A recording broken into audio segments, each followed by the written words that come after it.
Subscribe के button पर click करके चैनल को सब्सक्राइब करें और घंटी के बटन को भी जरूर दबाएं। Hello and welcome to AD education. मैं हूं अमित दीक्षित और आप देख रहे हैं इस समय ये वीडियो लेक्चर सीरीज जो कि है कोर्स 504 और कोर्स 505 के लिए। तो अगर आपने अभी तक पहले के वीडियो लेक्चर्स को नहीं देखा है तो उन्हें ज़रूर देखिए। इसी वीडियो के नीचे आपको डिस्क्रिप्शन में उनकी लिंक मिल जाएगी, तो सभी लेक्चर्स आप देख सकते हैं और साथ में देख सकते हैं महत्वपूर्ण प्रश्नोत्तर को भी। तो वीडियो के नीचे दिए गए डिस्क्रिप्शन को ज़रूर चेक कर लें।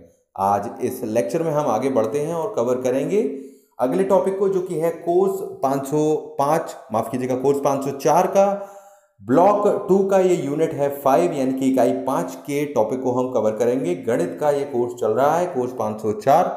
तो इसका टॉपिक आज हम ले रहे हैं टॉपिक नंबर 5.6, यानी कि 5.6, और इस टॉपिक का नाम है अंक गणित और अनुप्रयोग। तो अंक गणित यहाँ पर हम समझेंगे और अनुप्रयोग को समझेंगे। तो देखिए यहाँ सबसे पहले एक नियम लिया गया है यहाँ पर। तो एक नियम क्या है, यूनिटरी रूल जिसे हम बोलेंगे, क्या है इसको समझेंगे। तो यहाँ पर एग्जाम्पल लिया गया है, एक क्वेश्चन लिया गया है, बेसिकली एक प्रश्न है, 20 बच्चों को बराबर बच्चे वाले 5 समूहों में विभाजित करना है। अब हम विभाजन के कार्य को यहाँ पर संपन्न कैसे करते हैं वो देखिए। यहाँ पर क्या किया है इन्होंने, यहाँ पर इन्होंने 5 ग्रुप्स बनाए हैं और 5 स्थान चिन्हित कर लिए, यानी कि 5 स्थान बना दिए गए हैं और प्रत्येक स्थान पर एक बच्चा खड़ा किया जाता है। तो देख सकते हैं आप डायग्राम में group A, group B, group C और ग्रुप डी और ग्रुप ई, 5 ग्रुप यहाँ पर बनाए गए हैं। तो 20 में से जब 5 बच्चे चले जाएंगे, यानी कि 5 स्थान क्रिएट कर दिए, 5 ग्रुप्स बना दिए एक तरह से, और उसमें से 20 जो बच्चे हैं, 20 बच्चे टोटल, उनमें से एक बच्चे को हमने एक जगह पर खड़ा कर दिया। अब चूंकि 20 में से 5 चले गए तो 15 रह गए। इसी प्रकार दूसरे बच्चे को वहां भेजा जाता है उन स्थानों पर, तो 15 में से 5 गए तो 10 रह गए। इसी प्रकार से और गए, 10 में से 5 गए तो 5 रह गए, और आखिर में 5 में से सभी 5 चले जाते हैं 5 स्थानों पर, तो वहां पर 0 रह जाते हैं। तो यहाँ आप देख रहे हैं कि 20 में से 5, यानी कि हम जब 20 को 5 से भाग देते हैं तो 4 आता है। तो यानी कि हम देखते हैं कि प्रत्येक ग्रुप में 4 बच्चे होंगे। तो इस तरह से 20 बच्चों को हम 4-4 के ग्रुप में बराबर 5 भागों में डिवाइड कर सकते हैं, 5 ग्रुप्स में। तो ये यहाँ पर एक तरीका दिखाया गया, बहुत ही साधारण और आसान तरीका है, इतना मुश्किल नहीं है, आप जानते हैं, सिंपल सी बात है यहाँ पर, ये हम सभी जानते हैं।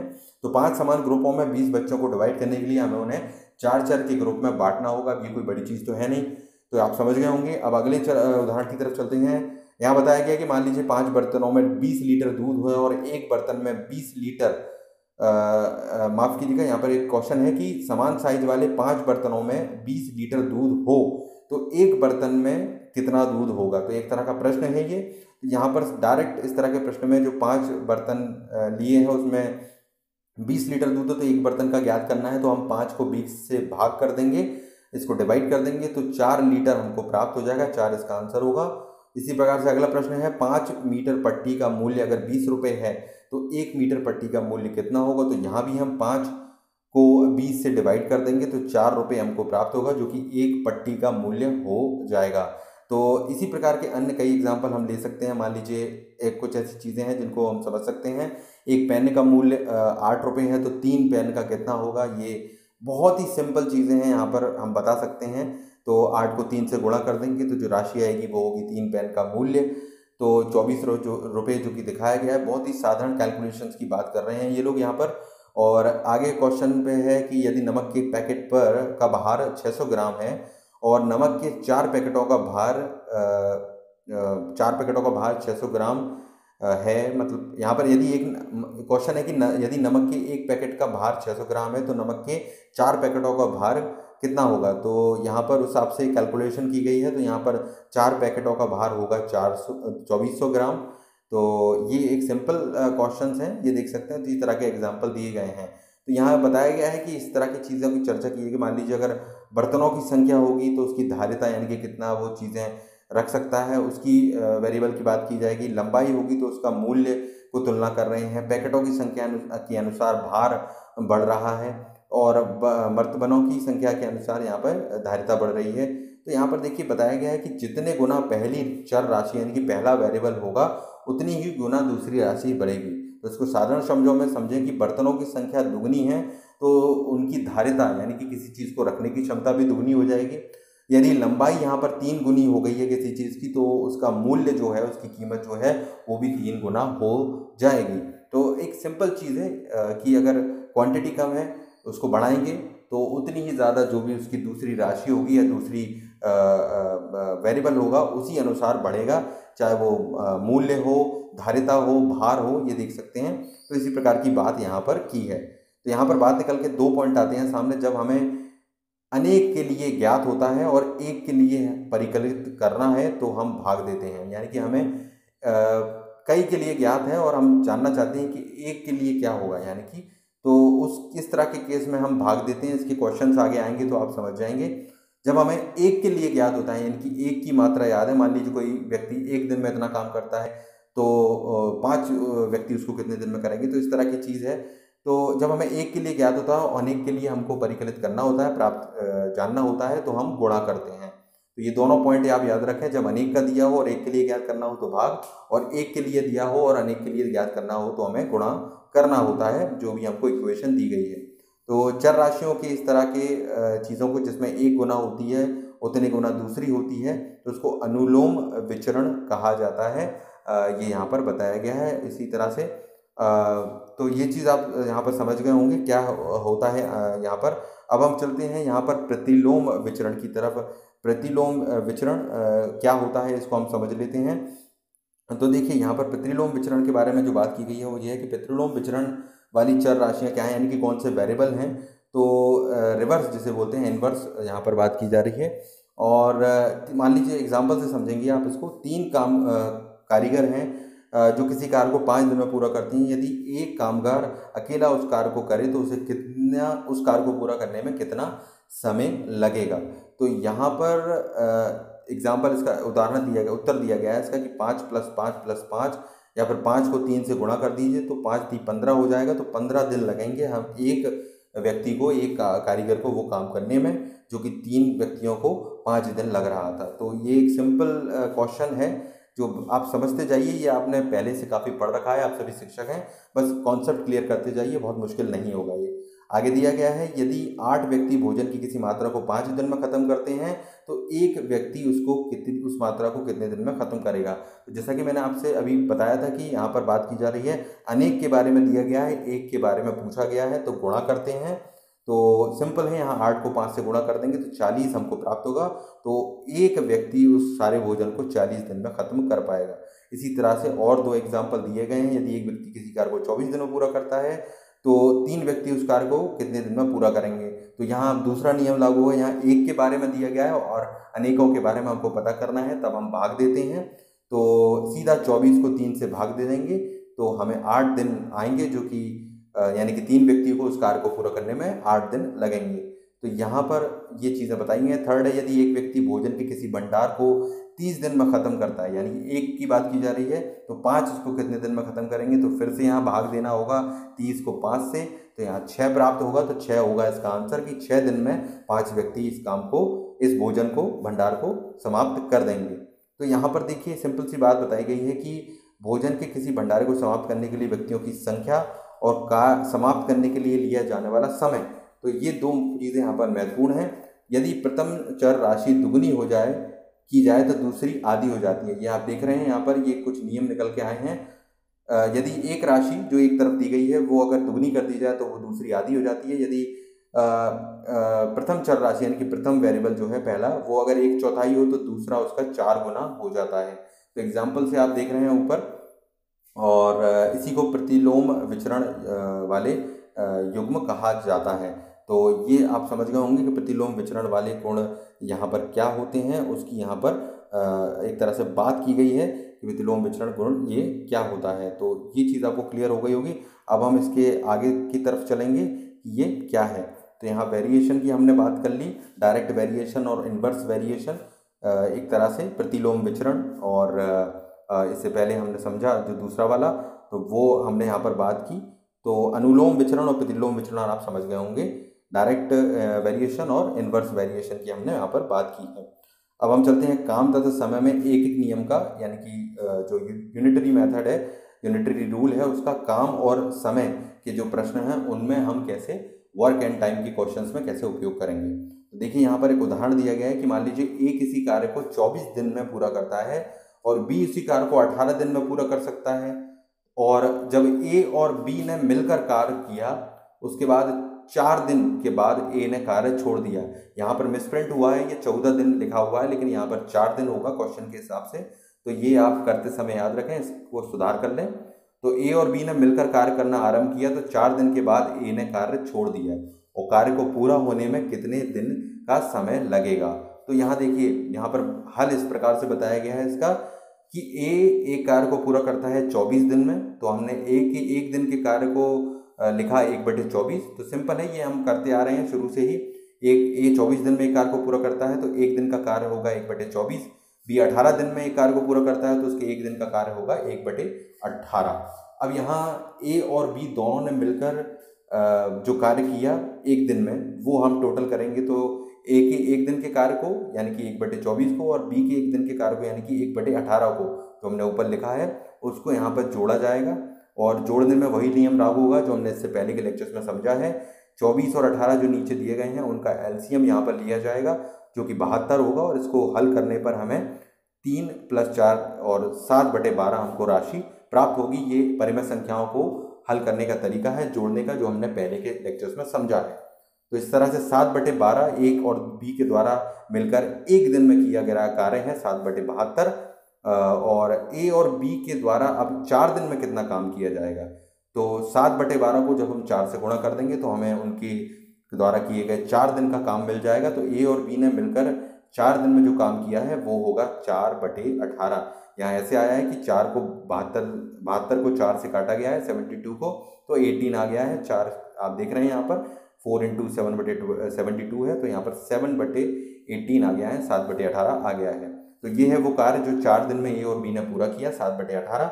अब कार्य बचा कितना, तो शेष कार्य जो बचा है तो यहाँ 1 - 7/18 किया गया है। एक हम मानते हैं कि पूरा एक कार्य है और उसको 7/18 भाग चुकी है और बी 4 दिन में कर चुके हैं तो उसको घटाया गया है। तो उसके बाद हमें 11/18 प्राप्त होता है। ये भी उसी सेम नियम से प्राप्त होगा जो हमने एलसीएम को सॉल्व करने का पहले लगाया था।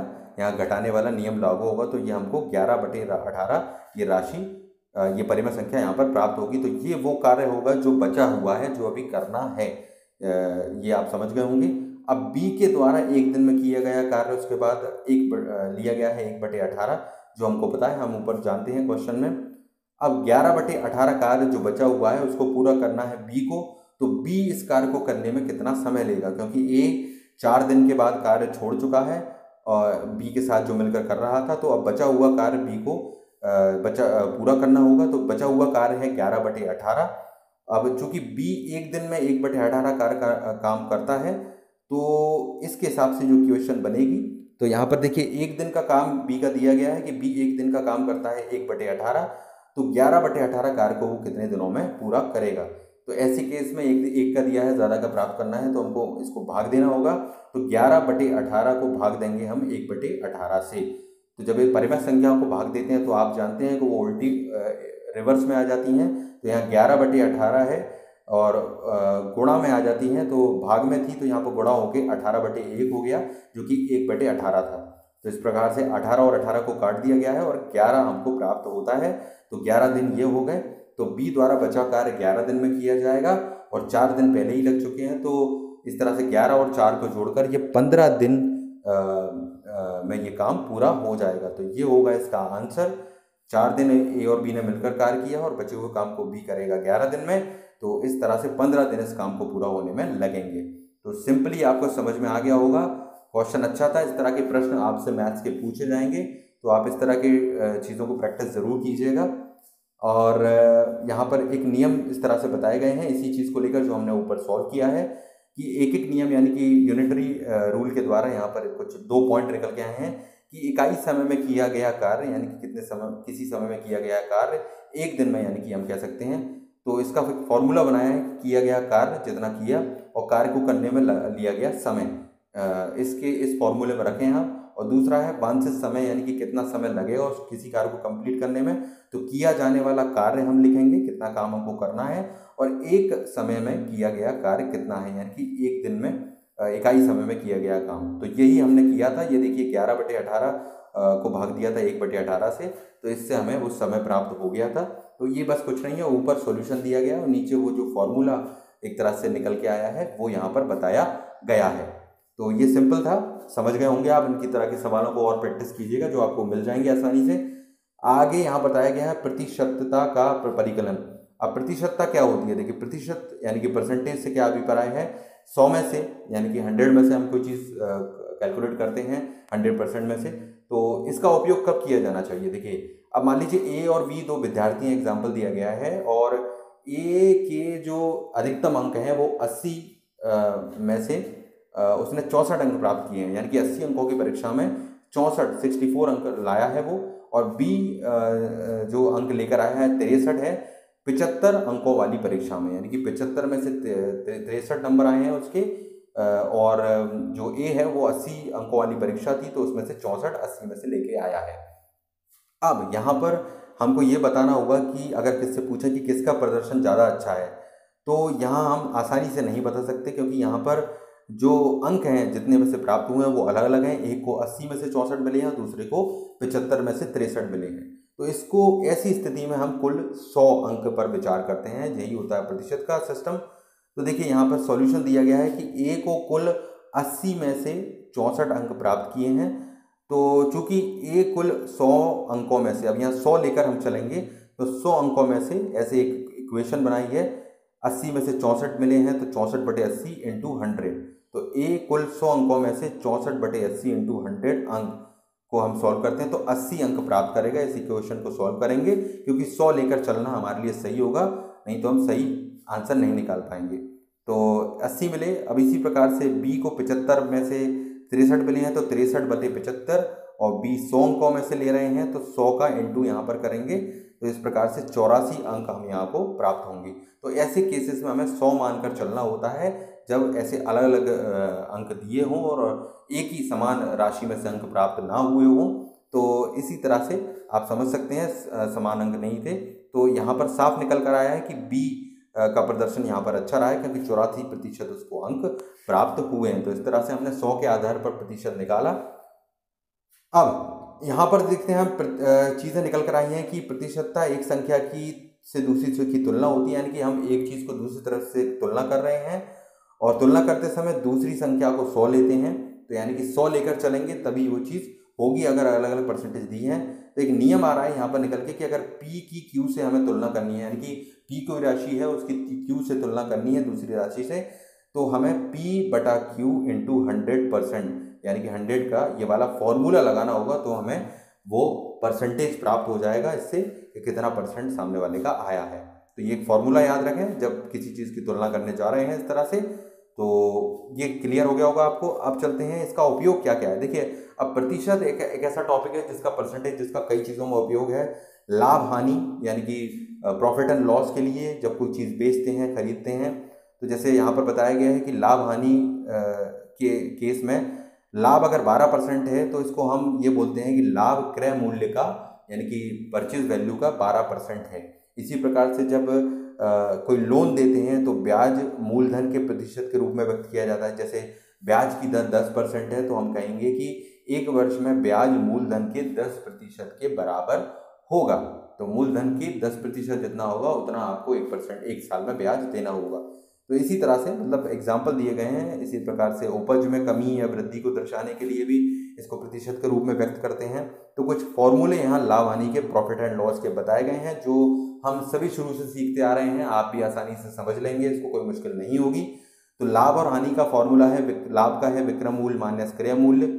यहाँ पर विक्रय मूल्य क्रय मूल्य से बड़ा हो, यानी कि सेलिंग प्राइस परचेज प्राइस से कम हो, माफ कीजिएगा ज़्यादा हो तो लाभ होगा, और जब क्रय मूल्य विक्रय मूल्य से ज़्यादा है तो हमें हानि होगी यहाँ पर। और क्रय मूल्य अगर विक्रय मूल्य से बड़ा है तो माइनस करेंगे तो हानि होगी। अब लाभ परसेंटेज को निकालने का, प्रॉफिट परसेंटेज को निकालने का यहाँ एक फॉर्मूला दिया गया है, वो है लाभ बटे क्रय मूल्य इंटू 100।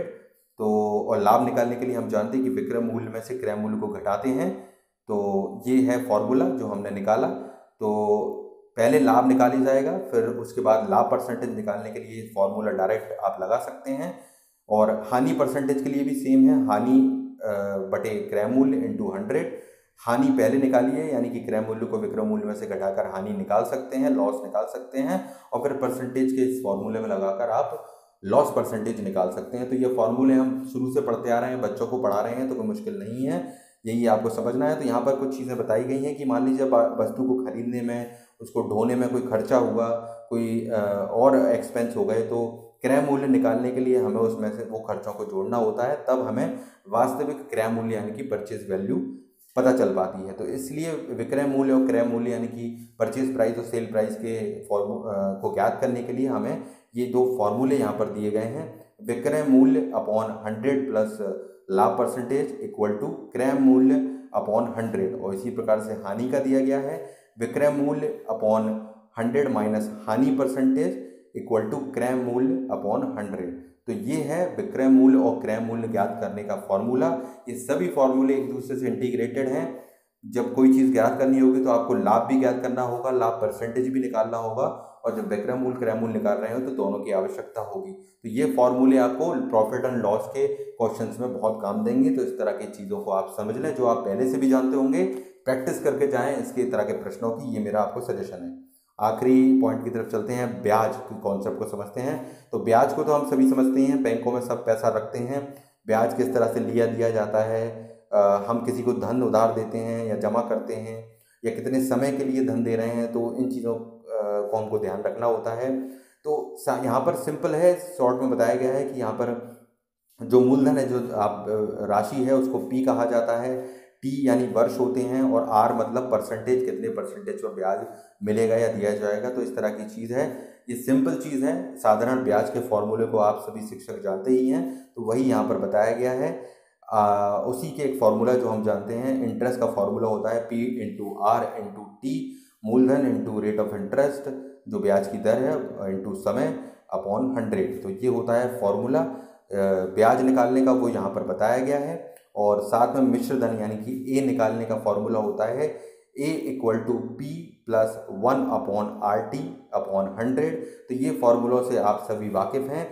यहाँ इन फॉर्मूलेज में आप वॉल्यूम पुट करें, कोई भी सवाल आते हैं ब्याज के तो आप आसानी से निकाल सकते हैं ब्याज ज्ञात करने का। और यहाँ पर मिश्र धन यानी कि ए ज्ञात करने का फॉर्मूला बताया गया है। नीचे स्थिति बताई गई है कि जब पी टी आर दिए गए हों आई ज्ञात करना हो, या पी टी आर दिए गए हों पी आर आई दिए गए हों टी ज्ञात करना। तो यानी कि इस फॉर्मूले के ज़रिए आप किन किन तरह की प्रश्नों को हल कर सकते हैं। जब आपसे ए ज्ञात करने को बोला जाए, टी ज्ञात करने को, आर और पी, कोई भी चीज़ आपको ज्ञात करने को कही जाए, तो आप इन फॉर्मूलों को वैल्यूज़ के अनुसार उपयोग करके निकाल सकते हैं, जो आप सभी बहुत अच्छे से जानते हैं। मुझे लगता है इसमें कोई ख़ास बात नहीं है, पर रिवाइज करना ज़रूरी है। इस तरह के प्रश्न आपसे पेपर में ज़रूर पूछे जाएंगे, प्रॉफिट एंड लॉस के, परसेंटेज के और ब्याज के। तो ये टॉपिक यहीं पर ख़त्म हो रहा है, और इसके साथ में ये यूनिट यहाँ पर 5 ख़त्म हो गई है। तो सिंपल टॉपिक्स हैं, जो मैथ्स हम बच्चों को पढ़ाते हैं, जो पढ़ रहे हैं खुद वही चीज़ें हैं, पर इनको रिवाइज करना ज़रूरी है। आपसे ये हो सकता है कुछ अलग तरह से कुछ टफ क्वेश्चंस पूछे जाएं इसके, तो कॉन्सेप्ट क्लियर करते जाइए, फॉर्मूलेस को याद रखिए, और इस यूनिट को यहीं ख़त्म करते हैं। पसंद आ रहे हैं लेक्चर्स तो लाइक करने ज़रूर कीजिए, शेयर कीजिए औरों के साथ में, घंटी के बटन को ज़रूर सभी दबाइए, तभी आपको नोटिफिकेशन मिलेंगे लेक्चर्स के, और सब्सक्राइब कीजिए अभी। Thank you.